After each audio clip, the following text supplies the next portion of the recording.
তুই এতটাই জঘন্যতম কাজ করলি যে তোর লাশের কাঠিয়াটা ধরার লাগিয়া গ্রামের একটা মানুষও রাজি হলো না। কয়ো কয়ো ভাইয়ার আয়ো না, মসজিদের থেকে কাঠিয়াটা লই গা, তোকে বন্ধু লাশটা বইরা রইছে, আরে তো নিয়ে মাটিটা দিতে হইব। না না, আমি এই কাজ করতে পারতাম না। হ্যাঁ, আমার বন্ধু আসলে দেখে কি হইছে, হ্যাঁ একটা জুলুমকারী, আর জুলুমকারীরা তো আল্লাহ কি পছন্দ করে না। এই জুলুমকারীর লাশ আমি আমার কান্দু নিতে পারতাম না।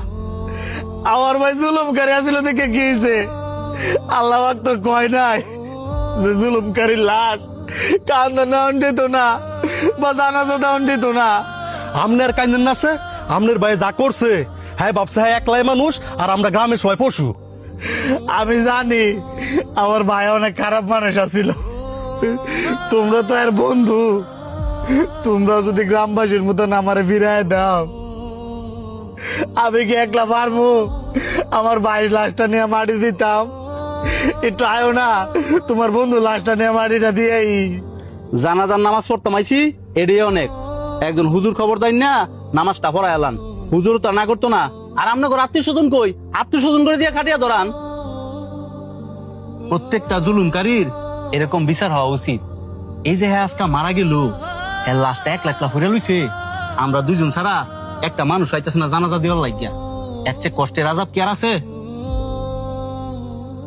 একটা বার চিন্তা করছস, হ্যাঁ মারা গেছে, মাটির উপরে থাকতো এর আদাব শুরু হয়েছে। মাটির তরে গেলে না জানি কত ভয়ঙ্কর আদাব শুরু হয়, সেটা আল্লাহ পাকি ভালো জানেন। আল্লাহ পাক যদি এর মাফ করে, কারণে আমার চোখের সামনে ওই গরিব মানুষের উপরে জুলুম করছে। ভাই ডাকছিলেন? তোর বাপে যে আমার তে লাভের রূপে 50,000 টাকা নিছে, এই যে 2 বছর ধরে ঘুরাইতেছস, এখন তো সুদে আসলে 5 লাখ টাকা হইছে। টাকা দিবি কবে? আপনি তো জানেন ওই আমার বাপটা যে মারা গেছে, আর আমরা হইতাছি গরিব মানুষ। এখন কি ভাই এটা মাফ করে দেওয়া যায় না? তোর বাপের টেয়াটা নেওয়ার সময় মনে ছিল না যে টেয়াটা দিয়া যে মরতে হইব? তোর বাপের কপাল বালা, যেদিন গা মরছে সেদিন যে আমি ঢাকা আসছিলাম, আর নয় তো তোর বাপের লাশ আমি দাফন করতে দিলাম হইলে না। তোর বাপে আমার তে টেয়া নিছে না, তোর বাপে মরে গেছে দেখে কি হইছে? তুই তো আসস, তুই যদি আমার টেয়া নিয়ে ঘুরাস বা টেয়া না দেস, তাহলে তোর বাপের লাশ উড়াইয়া কেমনে যে টেয়া নাও লাগে এটা আমার ভালো করে জানা আছে। ভাই আপনি তো কি কর, আমার বাপে দুনিয়াতে অনেক কষ্ট করে গেছে, আমার আব্বারে আর কষ্ট দিয়েন না। আমার সামনে কান দিস্তা, এইসব চোখের পানি আমার কাছে কোনো দাম নাই। গে টাকা ব্যবস্থা কর গা, যা। বন্ধু বন্ধু তোরা আমার লাশটা এনে ভুলে রয়েছে, আমার অনেক কষ্ট হইতেছে।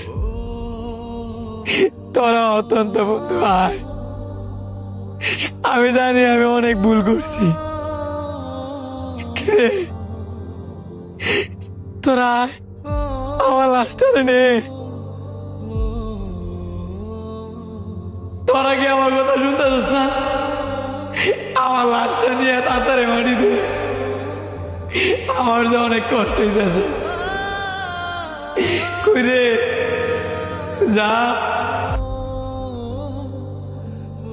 তুই গ্রামবাসীর লোকে এতটাই জুলুম করছস, এতটাই অত্যাচার করছস,